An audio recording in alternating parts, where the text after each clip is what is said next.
Multi starrer అంటే కేవలం ఎన్టీఆర్ మాత్రమే కమిట్ అవుతాడు అనుకోవడానికి లేదు.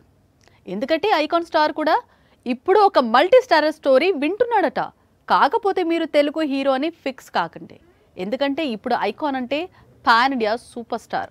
అందుకు తగ్గట్లే ఇండియాస్ బిగ్గెస్ట్ స్టార్ తో కలిసి స్క్రీన్ షేర్ చేసుకునేందుకు రెడీ అవుతున్నాడట. అల్లు అర్జున్ కెరీర్ నెక్స్ట్ లెవెల్లో ఉంది. ఐకాన్ నటించే చిత్రాలకు చాలా క్రేజ్ ఉంది. ప్రస్తుతం అట్లీ దర్శకత్వంలో నటిస్తున్న మూవీతో పాన్ వరల్డ్ ను టార్గెట్ చేస్తున్నాడు. ఆ తర్వాత బాలీవుడ్ లో బిగ్ మల్టీ స్టారర్ చేయబోతున్నాడంటూ రూమర్ ఒకటి మొదలైంది. రూమర్ ప్రకారం ఐకాన్ స్టార్ బాలీవుడ్ బాద్షా ఖాన్ కలిసి ఒక సినిమా చేయబోతున్నారట.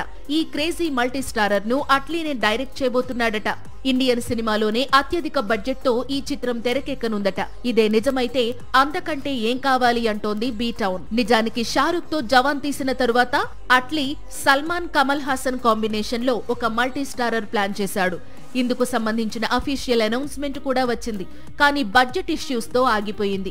ఇప్పుడు అదే ప్రాజెక్ట్ ను అల్లు అర్జున్ షారుఖ్ కాంబినేషన్ లో అట్లీ ప్లాన్ చేస్తున్నాడని బాలీవుడ్ డౌట్ రైజ్ చేస్తోంది. అయితే ఈ వార్తల్లో ఎంతవరకు నిజం ఉంది అనేది తెలియాలంటే మరికొంతకాలం వెయిట్ చేయాల్సిందే. ప్రస్తుతం అట్లీ దర్శకత్వంలోనే అల్లు అర్జున్ నటించే చిత్రం శరవేగంగా షూటింగ్ జరుపుకుంటోంది. మరోవైపు షారుఖ్ కూడా కింగ్ అనే భారీ యాక్షన్ చిత్రంలో నటిస్తున్నాడు. సాక్షి టీవీ ప్రసారాలను నిలిపివేయటం చట్టరీత్యా నేరం. సాక్షి టీవీ ప్రసారాల కోసం మీ స్థానిక కేబుల్ ఆపరేటర్ను వెంటనే సంప్రదించండి. DTH లో ఇంటర్నెట్ లో కూడా సాక్షి టీవీ ప్రసారాలను వీక్షించవచ్చు.